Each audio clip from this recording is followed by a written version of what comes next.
예, 북한이 장거리 로켓 발사와 핵실험 가능성을 시사한 가운데 이번 주말부터 다자 외교의 꽃이라는 이 제70차 유엔 총회가 시작이 됩니다. 박근혜 대통령이 유엔 연설을 하고 미국, 중국, 일본, 러시아 등을 상대로 북핵 외교전을 펼칠 예정입니다. 한편 북한이 다음 달 10일 열리는 노동당 창건 70주년을 앞두고 분주하다고 합니다. 오늘 이 시간 김정봉 한중대 석좌 교수, 신인균 자주국방 네트워크 대표 모시고 자세한 얘기 나눠보도록 하겠습니다. 안녕하십니까? 안녕하세요. 예. 자, 먼저 김 교수님, 박근혜 대통령이 유엔 기조연설을 하죠. 28일로 예정이 돼 있는데 어떤 대북 메시지를 날릴지 그에 대한 관심이 좀 높은 것 같습니다. 어떻게 예상을 하세요? 일단은 박근혜 대통령께서는 대한민국이 세계 평화를 위해서 기여를 하고 있다라는 부분을 강조를 하실 겁니다. 그리고 현재 우리가 동북아에 현재 갈등 관계가 지속되고 있는데 이거를 해소하기 위해서는 동북아 평화 협력을 체제를 강화해야 되고 또 그 부분에서도 우리나라가 많은 기여를 할 수 있다. 그러면서 이제 또 우리가 또 이제 유라시아 이니시티브에 가지고 현재 북한이만 허용해주면은 우리가 가스관도 연결하고 원유 수송관도 연결할 수 있고 그다음에 또 하나 이제 철도 연결돼서 동북아 전체가 상당히 장관롭고 서로 윈윈할 수 있는 그런 세계가 될 수 있는데 그 과정에서 문제가 되는 것이 바로 북한의 핵 개발과 장거리 미사일 발사에 대해서 이제 이 동북아 정세를 이제 악화시키는 부분이 있다. 이런 부분을 강조해서 이런 북한의 핵 도발이나 미사일 발사 이런 건 반드시 중지돼야 된다. 이런 부분을 강조할 가능성이 있습니다. 신 대표님, 도발하지 말아달라는 그러니까 애둘러서 표현할 수 있지만 직접적으로 어떤 경고의 문구를 날릴까요? 그 외교 무대에서 어떻게 예상을 하세요? 경고의 문구를 날리기에는 아직 북한이 직접적인 도발 언사라든지 이런 것을 하지 않았고 사실 국방위원회라든지 아니면 외무성이라든지 이런 공식적인 기구가 아닌 애둘러서 지금 계속 주변에서 불을 지피고 있기 때문에 대통령이 직접 유엔 총회에서 북한 도발을 경고하기에는 좀 이르지 않느냐 저는 그렇게 봅니다. 알겠습니다. 자, 그리고 리수영 북한 외무상도 유엔 이번 총회에 참석을 하죠. 2년 연속 참석을 하는데 북한도 치열하게 외교전을 할 것 같아요. 예전에 보면 기자회견 별도로 하고 억울함 호소하고 인권 문제 관련해서 얘기도 하고 그러지 않았습니까? 이렇게 적극적으로 나서는 이유는 어디 있다고 보십니까? 네, 지금까지는 이제 리수영이 가지 않고 주로 이제 주유엔 북한 대사 또는 사석 대사가 나타나서 이제 유엔에서 연설을 하고 그랬죠. 그런데 이제 작년부터 리수영이 이제 직접 가가지고 유엔 연설을 이제 하게 된 것은 가장 큰 게 북한의 바로 인권 문제 가지고 국제사회가 굉장히 경각심을 가지고 지적하고 있기 때문에 그 부분에 대해서 작년에 유엔 총회하고 안보리에서의 유엔 인권 관련한 결의안들이 통과되지 못하게 하기 위해서 이수영이 가서 이제 노력을 했습니다.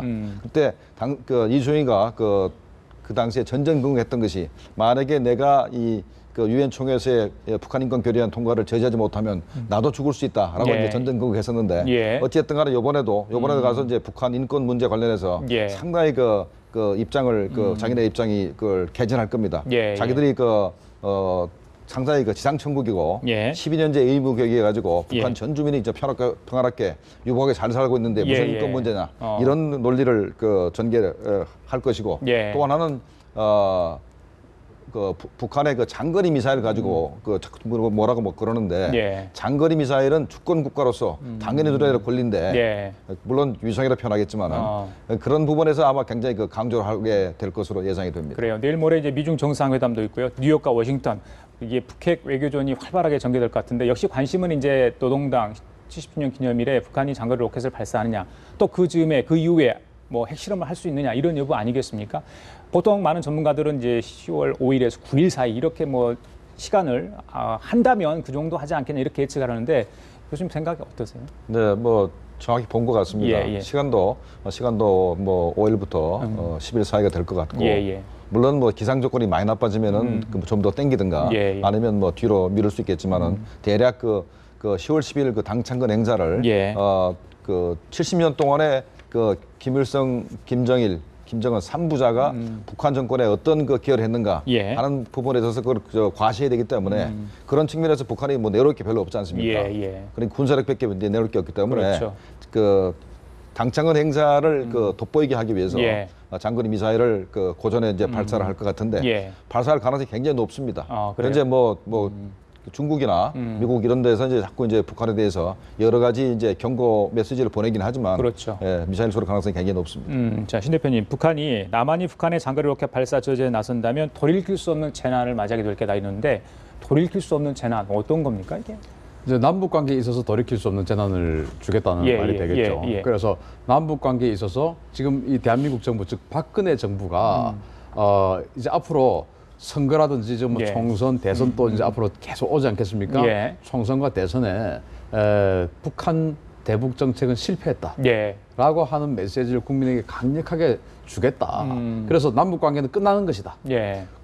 그러면 이제 미사일과 핵을 가지고 단기간 내에 우리에게 돌이킬 수 없는 재난을 준다는 것은 그것을 가지고 우리를 직접 무력 공격을 하겠다는 것뿐인데 그렇게는 할 수 없지 않습니까? 따라서 그것을 정치적으로 돌이킬 수 없는 재난을 주겠다. 즉 누구에게? 바로 박근혜 대통령, 이 박근혜 정부에게 또는 새누리당 이 여당에게 주어서 총선과 대선에 심대한 영향을 주겠다. 그러니까 우리에게 협조해라. 뭐 이런 협박이 아닌가 생각합니다. 그래요.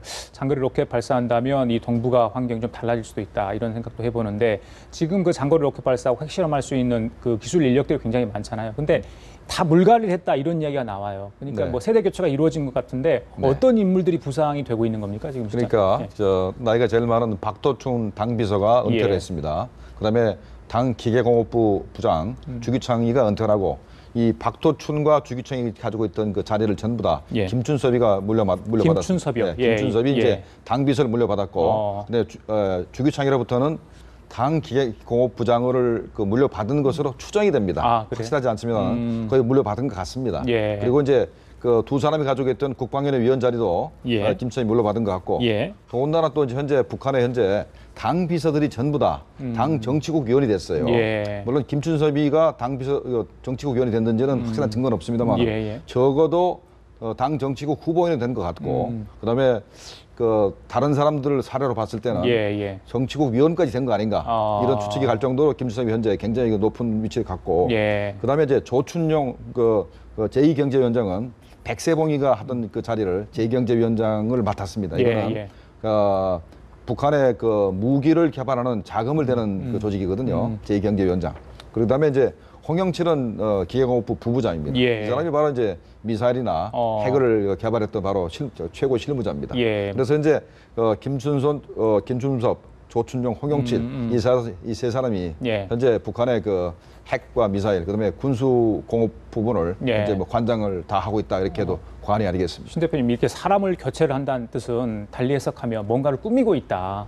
아니면 새로운 기술 인력을 보급하면서 새로운 기술을 도입하겠다. 지금 뭐 워낙 그 거리를 늘리겠다 이런 이야기가 지금 공공연히 다 알려진 사실 아니겠습니까? 어떻게 보세요? 새로운 기술을 늘리겠다 또는 그동안의 그 기술자들도 있지만 또 관리자들도 있지 않습니까? 그 관리가 자신의 뜻과는 조금 맞지 않다. 그래서 좀 더 강력한 어떤 그 지금 이를테면 지금 플루토늄탄, 우라늄탄, 고농축 우라늄탄 이런 것 외에 증폭 핵분열탄 그리고 수소폭탄 이런 데까지 한번 진출해봐라. 그동안의 기술자 가지고는 조금 부족하다 하는 판단을 했을 수도 있고 또 이제 은하 3호 같은 경우에 2012년 12월 10일 날 발사했던 은하 3호 같은 경우에 사실 그게 바로 미사일로 전용되기는 힘듭니다. 왜냐하면 그때 은하 3호에 탑재했던 탄두가 위성이라고 광명성 3호라고 하는 것이 한 100여 킬로그램밖에 안 되는 것으로 보여지거든요. 그런데 핵탄두라고 하면 기본적으로 1톤은 돼야 되는데 그 정도 가지고는 이제 핵탄두를 실을 수 없는 로켓 아니겠습니까? 따라서 정말로 핵탄두를 실어서 즉 한 1톤 정도를 실어서 올릴 수 있는 그런 그 현실적인 무기 체계를 한번 만들어봐라 하는 그런데 박차를 가는 것이 아닌가 생각합니다. 자, 교수님, 그 북한이 현재 핵무기 한 12개 정도 가지고 있다. 하여튼 정보 자산을 통해서 보면 그 정도 알려지고 있는데 뭐 50개까지 늘릴 수도 있다. 이런 얘기 나오지 않습니까? 북한이 이렇게 핵에 연연하는 이유가 예전에 김일성 전 주석이 그 히로시마 원자폭탄 투하의 그 원자폭탄의 위력을 실감했기 때문에 우리도 가져야 되겠다. 이런 얘기가 있던데 맞습니까? 히로시마 원자폭탄 투하는 뭐 김일성이가 정권 장악하기 전 얘기고 6.25 때 그 미군의 능력에 대해서 굉장히 놀랐고 또 실제로 미군이 그 메가다 장군이 만주에 대해서 원자폭탄을 쓰자고 이제 아이젠하워 대통령한테 건의도 하고 그렇습니다. 그렇기 때문에 그 미군이 있는 한은 우리도 핵무장을 해야 되겠다는 결심을 하는 것이 바로 그 종전 직후부터입니다. 뭐 김일성 저작집에 그 나오는 얘기입니다. 김일성이 직접 한 말들이기 때문에. 그래서 그때부터 핵무기를 개발하겠다는 결심을 하고 그때부터 60년대부터 그 구소련에다가 기술자들을 계속 보내가지고 이제 기술을 이제 배우게 되는 겁니다. 그러니까 거의 뭐 반세기 이상이 걸쳐가지고 이제 거의 이제 핵무기를 이제 만들어 놓은 것이죠. 그래요. 제가 지금 방금 이제 우리 그 그래픽이 나갔는데 그 그래픽에 대해서 제가 설명을 좀 드리는 게 좋겠습니다. 왜냐하면 이 그래픽이 사실은 그 국민 여러분들께서 조금 잘못 전달되고 있는 부분들이 있어요. 지금 이제 2차 핵실험을 보면 그 4.5 지진파 4.5에 3에서 4킬로톤의 위력이다. 지금 이렇게 나와 있지 않습니까? 그러면 사실 뭐 2차 핵실험의 그 지진파 위력이 한 5킬로톤이라고 나와 있었거든요, 당시에는. 그러면 지금 저 3에서 4킬로톤이라고 저게 맞다 치고 제가 설명 한번 하겠습니다. 그런데 3차 핵실험이 지진파 4.9라고 나와 있지 않습니까? 그렇습니다. 지진파 근데 그때 또 보도를 다시 보면 4.9에서 5.1이라고 나와 있습니다. 그런 이제 어떤 측정한 기계에 따르면 기계에 따라서 달라요. 그러면은 지진파가 0.2가 증가하면 위력이 2배로 됩니다. 그러면 3에서 4킬로톤, 4킬로톤이라고 하면은 4.7이 되면 8킬로톤이 되겠죠. 4.9가 되면 16킬로톤이 돼야 됩니다. 5.1이 되면 32킬로톤이 돼야 됩니다. 근데 지금 6에서 7킬로톤 돼 있죠. 그래서 저런 것들은 저는 현실적으로 북한의 핵 능력을 정치적으로 다운시키기 위한 그런 어떤 것이지 과학적으로 근거할 수 있는 것은 아니다. 그리고 이제 북한의 핵 무기를 자꾸 우리는 실제 능력보다 자꾸 낮춰서 보려고 그래요. 물론 미 정부나 한국 정부는 그렇게 하는 것은 맞습니다. 그래야 북한의 어떤 그 국제적 위상을 더 낮게 해서 외교적으로 우리가 이니셔티브를 가질 수가 있죠. 그러나 우리 국민들은 똑바로 알아야 된다고 생각합니다. 정부는 절대로 인정할 수 없지만 국민은 똑바로 알아야 된다. 그래서 제가 좀 말씀을 드리면 자, 북한의 핵 그 탄두가 지금 뭐 러시아 과학자가 한 50개 정도 앞으로 2020년 저는 그게 맞다고 봐요. 왜냐하면 그저께 국감할 때 국방부 장관이 분명히 이야기했습니다. 한 40킬로그램 정도의 플루토늄이 있으니까 한 6에서 7발 정도 이렇게 이야기를 했어요.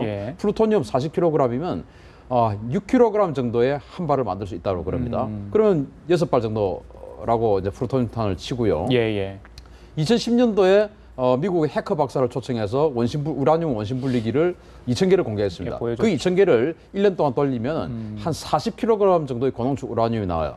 그럼 우라늄탄은 16kg 정도의 한 발을 만들 수 있어요. 그러면 1년에 한 2.5발 정도로 만들 수 있는 거 아니겠습니까? 그럼 2010년이니까 벌써 지금 한 5, 6년이 지났습니다. 그럼 한 15개 지금 만들어 놓은 거예요. 핵탄두 물질을. 그런데 작년부터 그 원심 분리기를 4,000개로 늘렸어요. 그러면 이제 러시아 과학자는 2020년까지 50발이라고 하니까 그러면 이제 또 앞으로 추가로 또 생성되는 것 그리고 또 지금 그 작년부터 그 영변에 있는 5메가와트짜리 원자로를 또 돌린다고 하지 않습니까? 거기에 폐연료봉, 그 연료봉이 8,000개가 들어가는데 그걸 갖다 한 3년 돌려서 다시 꺼내서 폐연료봉을 또 추출하면 플루토늄이 또 한 33에서 한 53kg 기술력에 따라서 그럼 중간으로 한 40kg 추출한다고 보면 결국 50발이 맞다는 겁니다. 맞다. 그래서 북한의 핵 능력에 대해서 우리 국민은 똑바로 알고 이 대비를 해야 된다라는 것을 말씀드립니다. 뭐 또 추가로 또 말씀드리면은 북한이 또 경수를 좀 현재 만들고 있거든요. 그게 용량이 한 50메가와트나 100메가와트 정도 됩니다. 그럼 현재 5메가와트 원자로보다는 10배 정도 용량이거든요. 그게 또 가동되기 시작한다면은 또 프로팀 추출량도 엄청나게 늘어나게 됩니다. 그래, 흑연 감속로가 아니더라도 그렇게 추출이 가능한 건가요? 그럼요. 가능합니다. 알겠습니다. 이제 흑연 그 중수로 같은 경우는 그 천연 우라늄을 가지고 돌리는 것이고 경수로 같은 경우는 정제된 약간의 농축 우라늄을 가지고 원자로를 돌리는 것이기 때문에 북한은 자기네들이 농축하고 있기 때문에 아무 문제 없습니다. 알겠습니다. 자, 그럼 다른 이야기 좀 해볼까요? 자, 미국이 차세대 전투기 F-35A죠. 저희들이 차세대 전투기 사업으로 도입하기로 했던 거, 록히드 마틴 작년 9월인가요? 계약 맺었던 거 저희들이 똑똑히 기억하고 있습니다. 그때 신 대표님 나오셔서 여러 이야기를 하셨죠. 저희들이 유럽하고 싸웠던가요? 유로파이터. 그런데 이제 록히드 마틴이 생산하는 F-35A로 지금 확정이 됐지 않습니까? 40대를 생산하기로 그렇게 도입하기로 이렇게 했는데 그중에 핵심 기술 이전 부분 4개가 있는데 그 부분을 이전해주지 않겠다. 지금 미국이 이야기했는데 그 부분 어떻게 해서 계약이 돼 있었던 겁니까? 아닙니다. 지금 이것은 완전히 아전 인수입니다. 제가 뭐 저는 미 정부의 대변인도 아니고 록히드 마틴의 대변인도 아니고 저 팩트만 말씀을 드리면 이것은 아전 인수다. 어제 국회의원들께서 약간 좀 그 질문의 방향을 다르게 잡았다. 예. 어제 공군총장이 대답한 게 맞습니다. 뭐가 맞냐면은 예. 이 F-35를 도입할 때 이 미국은 철저하게 이 자기네들의 군사기술 정부에서 통제합니다. 업체에서 통제하는 게 아니에요. 예. 유럽은 업체가 그것을 가지고 마음대로 합니다. 예. 예를 들어서 유로파이터 같은 경우에는 영국, 이태리, 스페인, 독일 이 네 나라가 만들었기 때문에 통제할 정부가 없어요. 그냥 업체가 알아서 하는 겁니다. 예. 그러나 미국은 철저하게 군사기술 정부가 통제하는데 예. 그중에서 최초의 F-35 도입 그 계약을 할 때 예, 예. 21개 기술에 대해서 예. 우리 정부가 우리 방사청이 이거 되겠냐? 거기에는 4개 기술이 포함되어 있는 겁니까? 아닙니다. 포함되지 않는 거군요. 이제 예. 지금은 21개 플러스 4라고 제가 예. 특징을 짓겠습니다. 예. 21개에 대해서 되겠냐라고 했을 때 로키드 마틴은 이거 될 가능성이 크다. 단 미 정부가 인정하면 주겠다. 그 계약서에 나와 있습니다. 예. 미 정부가 예. 승인하면은 기술 제공을 하겠다. 그 인정이라는 거는 이제 뭐 그러니까 소위 말해서 FMS라고 하는데 동맹이니까가 아니고 예를 들어서 동맹의 등급에 따라서 이를테면 나토나 일본, 호주 정도 등급되면 이 정도 기술은 준다. 한국 정도 등급되면 이 정도 기술은 준다. 뭐 이런 게 다 있어요. 그런데 이제 한국도 이제 A급 동맹이기 때문에 이 정도는 되겠다라고 해서 21개를 했는데 나중에 추가로 4개를 더 한 거죠. 그게 지금 문제가 되는 가장 핵심적인 기술입니다. A4레이더, 저기서는 뭐 또 통합 뭐 이런 것들이 있는데 그 4개 기술에 대해서 우리 당시 처음부터 그럼 25개를 했어야 되는데 21 플러스 4를 한 거예요. 그러면은 로키드 마틴이 이것도 미 정부가 승인하면 주겠다라고 한 겁니다. 예. 그런데 지금 미 정부는 21개는 승인하는데 4개는 안 하겠다는 거예요. 왜냐? 한국 정부가 이 KFX 사업을 저는 너무 순진하게 추진했다고 생각합니다. 예. 왜냐하면 미 정부는 엄청나게 이 군사 기술을 그동안 자기 세계 패권을 유지하기 위해서 통제를 하는 나라인데 우리 KFX를 하는데 인도네시아를 끌어들였어요. 그 사업 파트너로. 예. 인도네시아는 러시아와 군사 교류를 하는 나라예요. 예. 거기에다가 KFX에 인도네시아 지분이 20%가 들어가 있는데 러시아와 군사 교류를 하는 그런 인도네시아에게 미국의 핵심 기술을 그 컨소시엄에 주겠냐? 안 되는 것이죠. 애초에 저는 이 사업의 방향을 잘못 잡았다고 생각합니다. 그러면 어떻게 됩니까, 교수님? 그 핵심 기술이 없는데 이전을 안 해주겠다는데 앞으로 그러니까 도입은 할 수 있지만 이후에 우리 기술로 만들 수 있는 건 전혀 이제 불가능하게 되는 겁니까? 우리가 기술 개발하려면 시간이 많이 걸리고 비용도 엄청나게 듭니다. 그렇죠. 이번에 그 로키드 마틴하고 이제 계약을 할 때 만약에 4가지 기술을 우리가 줄 수 없을 경우는 그 도입 비용을 좀 깎아준다든가 했으면은 그 돈 가지고 우리가 개발하든가 아니면 유럽에 사올 수가 있는데 현재 그 계약을 잘못하는 바람에 아마 엄청난 손실을 입게 되는 것 같습니다. 그래서 개발할 경우는 상당히 시간이 걸릴 것이고 그러면 돈 주고 사와야 되는데 사오려면 또 우리가 또 예산을 또 확보해야 되기 때문에 현재 뭐 상당히 어려운 입장에 처한 것 같습니다. 알겠습니다. 이 KFX를 얼마나 무계획적으로 지금 진행을 하고 있냐면은 이를테면 KFX와 비슷한 성능의 유로파이터 같은 경우 아까 말씀하신 유로파이터 같은 경우에는 그 네 나라가 10년 이상의 시간을 투자를 해서 한 20조 원을 투자를 해서 만든 비행기입니다. 그리고 유로파이터가 비슷한 성능의 프랑스의 라팔 같은 경우는 혼자서 역시 10년 이상의 시간을 투자해서 30조 원을 투자해서 만든 전투기예요. 그런데 우리는 한 8년 만에 불과 8조 6천억을 투자해서 라팔이나 유로파이터보다 더 좋은 전투기를 만들겠다. 이거는 말이 안 되는 거예요, 사실은. 알겠습니다. 처음부터 애초에 너무 무리하게 사업 계획을 짜고 있는 겁니다. 꼭 필요한 기술이라면 어떻게든 저희들이 따내야 될 것 같은 생각이 듭니다. 알겠습니다. 자, 지금까지 김정봉 한문대 석좌 교수, 신인기원 자주국방 네트워크 대표였습니다. 말씀 잘 들었습니다.